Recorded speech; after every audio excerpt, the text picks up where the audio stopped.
Hi and welcome, and thank you for joining our presentation of the Year-End Report 2024. My name is Hannah, and I will moderate this session today. And with me, I have our President and CEO, Evelina Hedskog. Hello, Hannah.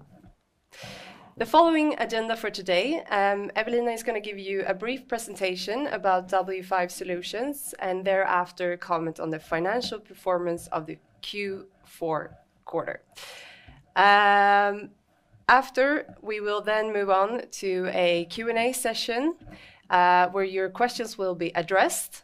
So please feel free to submit your questions during the presentation. Okay, I think that's it. I'll hand over to you, Evelina. Thank you, Hannah. Hello, everyone. Good morning. So who are we at W5 Solutions and what do we do? Well, at W5, we aim to become the leading global provider of sustainable defense technology. And the key word here is really sustainable. Our mission, what we do every day, is to deliver cutting-edge solutions to empower own and allied forces. Cutting-edge solutions to empower own and allied forces. That's what we do. And we do so through our three different business areas: training, integration, and power. We are headquartered in Stockholm, but with sites across Sweden and also in Norway and Finland. Right now, we are a little bit below 200 employees in total. And if we look at our client base, it's a mix between government agencies and other defense industry. So more or less a 50-50 split between these two customer segments. As of last quarter, we have set quite ambitious financial growth targets for ourselves. We aim to reach a revenue of 1 billion SEK by the end of 2027, so in 3 years' time, and at the same time have a profit margin of 10%. So this is what we're striving for at W5. So a bit of a closer look into the different business areas. If we start with training, in training we have two product areas: live fire training, defense and security, and live fire training for sports and hunting. And product-wise, these are product areas where we have more or less any type of equipment that you would need for marksmanship training on a shooting range, or more tactical shooting training out in the field. So a full range hardware portfolio for that, but also complementary software for recording and analysis of results.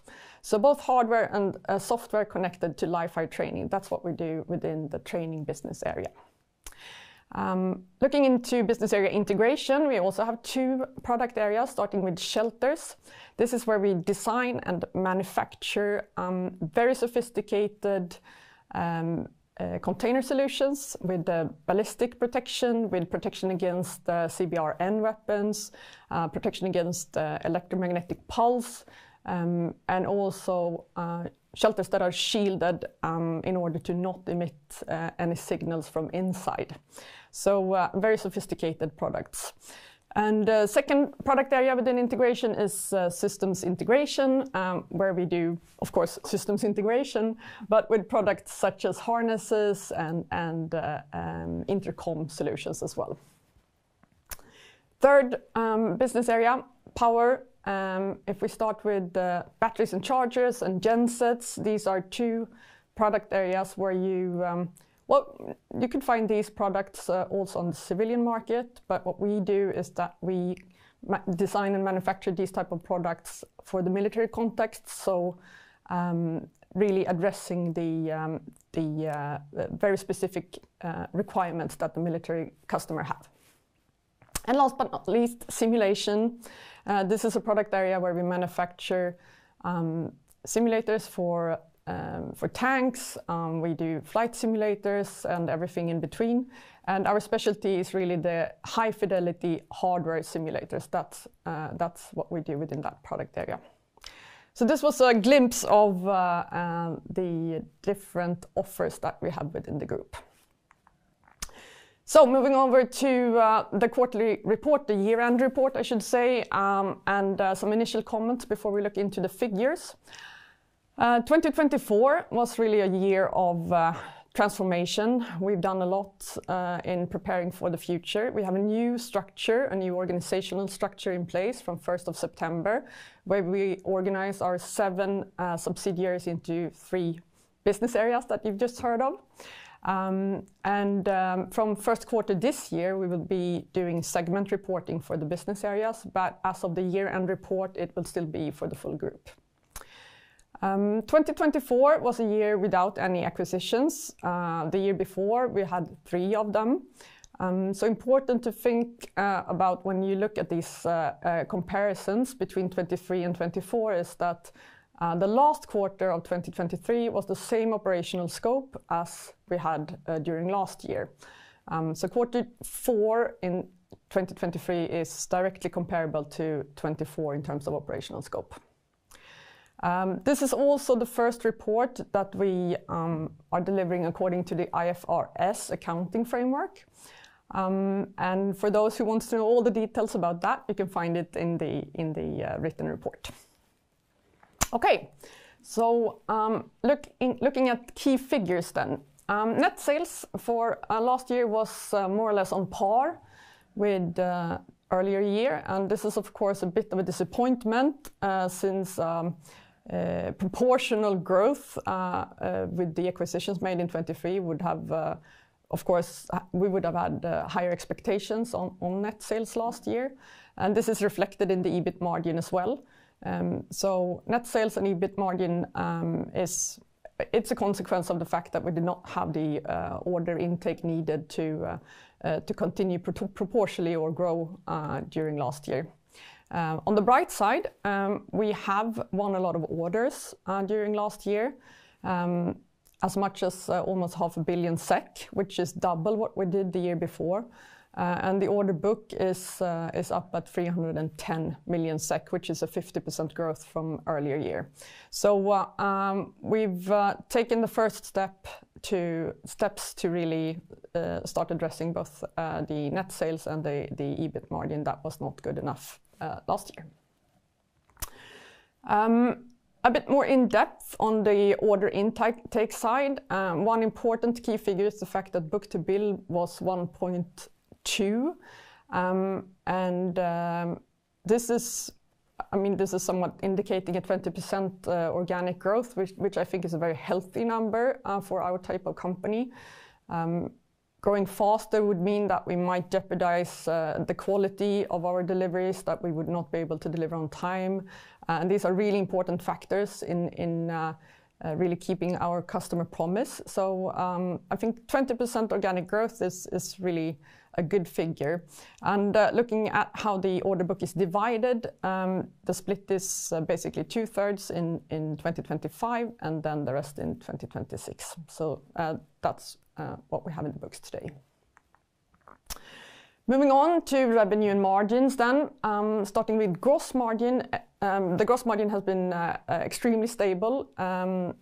It's basically net sales minus direct costs in our projects, and of course that mix is not changing dramatically over time. The full year, I think we have 57% gross margin on average compared to 58% last year.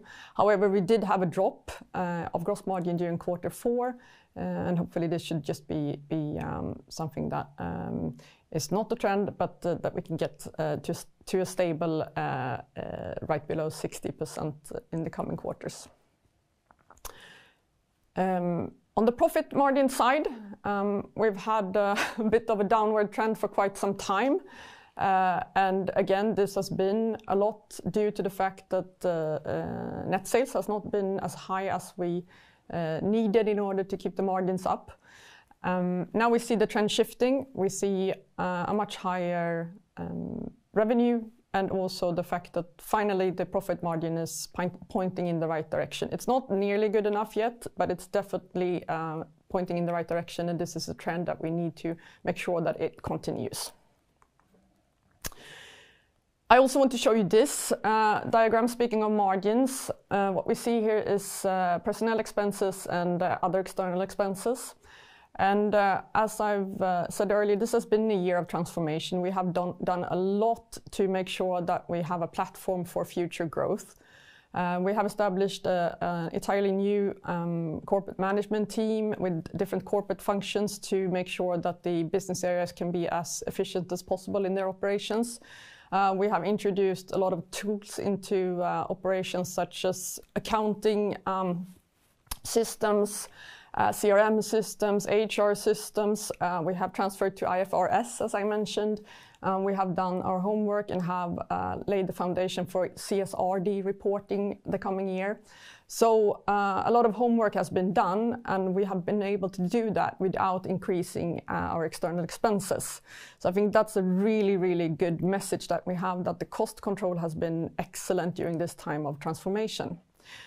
So also on the personnel side, again, it's Q4 in 2023 that is comparable in terms of operational scope. And if you look at the average personnel expenses over last year, it's more or less on par with Q4 the year before. So I think that we're demonstrating a very good cost control, and of course that is positive when it comes to what we can do in terms of margins going forward. Last diagram of the day, this is the geographical split of revenues during 24. And as we can see, Sweden and the Nordic countries is our most important markets. And those who have listened to me before have heard that the export market is a low-hanging fruit, and that we see a lot of business that we need to chase on the export market. And that is happening. But fact is that Sweden is also a growing market. The Nordics is a growing market for us as well. So looking in the order book, the split is more or less as we can see in this pie chart. However, if we glance at the CRM system and our prospects, it is a bit of a bigger spread, and export countries like France and Germany are popping up with quite sizable prospects. So it will be interesting to see what happens in this pie chart over the next coming years. So just to summarize this presentation, I think the main message is that we are sticking to the plan that we have. We have created this platform for future growth, where we can grow both organically and through acquisitions. The order book has increased, and so has the prospect pipeline. So that's a very positive change compared to just a year back. During Q4, we had record high invoicing, and this has improved our cash flow significantly. Of course, very important in the projects that are now ongoing, the fact that we have a good cash flow. And yeah, profitability is trending in the right direction, and I think that's also a very important message for the future. So that concludes my brief, and thank you very much for listening, and I'm looking forward to the questions. Yes. Thank you very much, Evelina. Now it's time for us to move on to the Q&A session. I've been looking through here, and I can see that we have a lot of great questions in front of us. So the first question that we got is if you can share any more details about the recently secured orders during Q4. Well, we had one big shelter order that we announced right before Christmas, about 80 million SEK. So, of course, that was a great Christmas present for us to have. So shelters and the integration business area is doing really well in terms of both order intake and the interest for the products and solutions that we have there. Looking at power, I think we also announced a contract for battery development, and we've talked about this over the last year. The fact that we have started battery production is really exciting, because there's huge demand for security of supply in that area, and there's a lot of interest, and the contracts they keep on coming. So I think that's also worth highlighting. On the training side, there were no big announcements during Q4, but there's a lot of bread and butter business coming in there. If I should mention something, one interesting contract is that the software that we originally developed for the civilian, the sports and hunting market, has now moved into the military side. So we are now on contract for development of this software in order to use it for a military customer.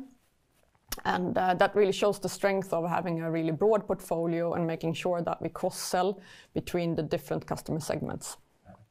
Thank you. And moving on to the next question here, when do you expect to see an improvement of the profit margins? Yes, the profit margins. Well, hopefully every quarter. Yeah. That would be great. That would be great. No, but as I tried to describe in the presentation, I think that a lot of pieces of the puzzles are in place here. We have the organization, which should create synergies, operative synergies within sort of the internal operations. We are building an order book that makes sure that we can have a high turnover. We have good cost control when it comes to overhead. Well, I mean, the cycles are quite long in this line of business, but I think that we're taking the right measures in order to eventually be able to show a much better profit than we do today. Okay, thank you. And we have undergone a major transformation during 2024. What are the next steps in our journey going forward? Well, to start with, it's really to realize the synergies that we see in this new organizational structure and make sure that we become more efficient. And that's one thing. But we are now also ready to start looking into acquisitions again. The financial targets that we have set, the 1 billion SEK in turnover, but at the end of 2027, that will not happen only organically. So there will be acquisitions needed in order to reach that target. So I would say that really from 1st of January, or from coming back from Christmas break, we really set our mind to ramping up the M&A agenda again. Interesting. Another question here is, let me see, Q4 is typically the strongest quarter for order intake in our sector. Are you satisfied with the 171 million we secured? Well, it's good enough, I think, but I'm not satisfied. No, I'm not. I think we could have done better. I've said this before. I mean, there are a number of big prospects that we are really fighting to win, and it's still looking good, but they haven't realized yet. And so I was probably hoping that we would have more of that in Q4, actually. But I mean, it means that they're still out there for us to chase. But yes, it would be nice with a bit more in Q4. But I think that we're still in a good position for the coming year, yes. And looking into our business areas, here's a question. Is there any specific business area where you are seeing increased demand? And are there segments you plan to focus more on? Now, I think we see increased demand across the business areas, across the product areas. Of course, they are not size-wise, they're not exactly 1/3 each, and this will be more visible in Q1 when we do the segment reporting. But I think the key message is that it's increased demand everywhere. We see an influx on RFPs everywhere. So I think we should be able to grow across the line, really. Good. And you talked about it before, but the training segment had a few announced orders in 2024. Do you think this indicates a lower demand, and is there a need for new product development? I think actually within the live fire training product areas, both defense and security and sports and hunting, we have a very mature product portfolio. And that we have yet to see the real potential of. And there's quite a large number of big procurements now. One which is publicly announced in Finland, where we are competing. And then there are a number of other big programs as well. And of course, this is a huge opportunity for us to leverage on the fact that we have a mature portfolio with really, really high quality products. We're doing everything we can to get into new markets. Today, on the defense and security side, we are very strong in Sweden. If we could find 1 or 2 more countries to get a foothold and get the volumes in these type of live fire training targets, that would be excellent. So there's a lot of potential. And to go back to, do we need to do any product development? I would say that there's a lot to do with the products that we have in place today. Yeah. Thank you. And speaking about volumes, what scalability do you see in the business? If sales were to grow 500 million in 2025, what margin should investors anticipate? Well, it's always about the mix. I mean, we have a broad portfolio of with 7 product areas, and they all have their own business models, I guess. And every now and then you can find these contracts where you have large volumes, but for us it's also important to make sure that we can do profitable business from also smaller projects or smaller series of deliveries. So it's difficult to say, I mean, what can you expect? It's very clear where we're aiming. We're aiming at 10% EBIT, and I think that's a healthy goal to have. But again, it can definitely vary between contracts in terms of how big serious deliveries there is within a contract for a certain product. We have a few more questions. Here I have one. Evelina mentioned export to Germany and France. Is this connected to existing partnerships or newly established contacts that could lead to new partnerships? That's a good question. It's a mix, actually. Yeah. We have some long-standing relations with, for example, KNDS in Germany or Thales in France, but there are also a lot of other players. I think the common denominator is probably that it's B2B business that we see when we move into a new export market. It's in those countries it's easier to win business like that than going into the business to government sales directly.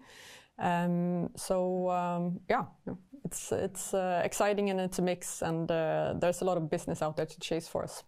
Definitely.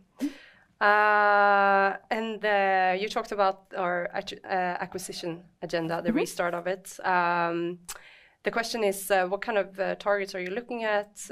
Is there any specific product area? If you just can mention it briefly. I think the most important thing is that we are looking at targets that have a sort of a defense customer today, since the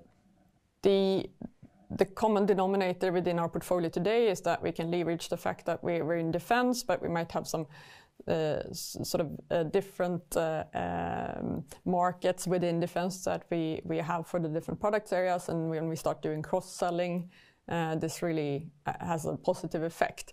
So it needs to be companies with a defense customer today. That's one thing.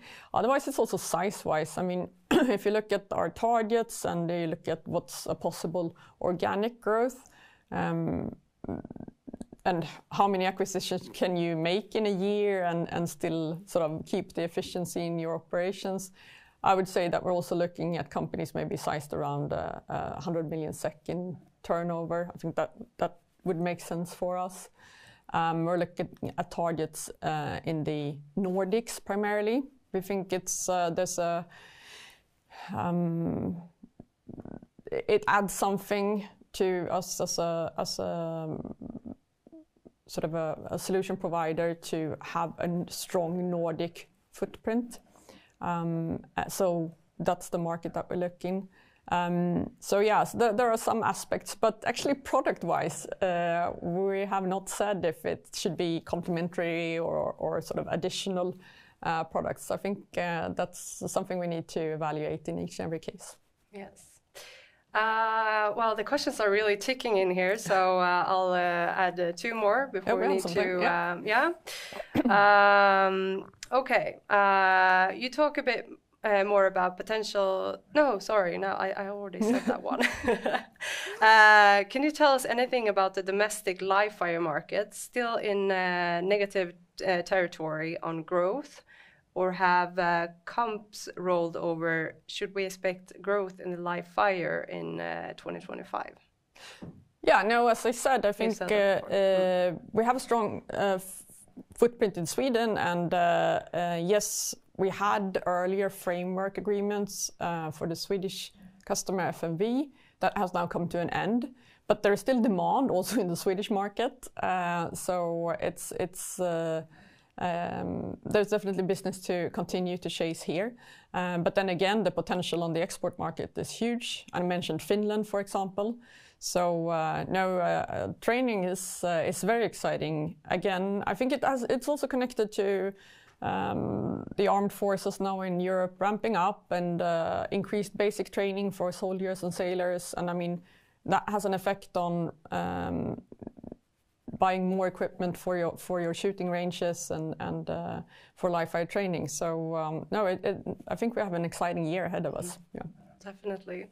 And then as a wrap up, the final question, it's how does sales towards business-to-business partners internationally impact margins?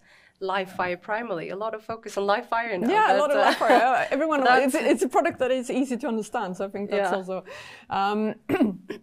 Well, actually, live fire is probably the area where it's less business to business and very often business to government contracts.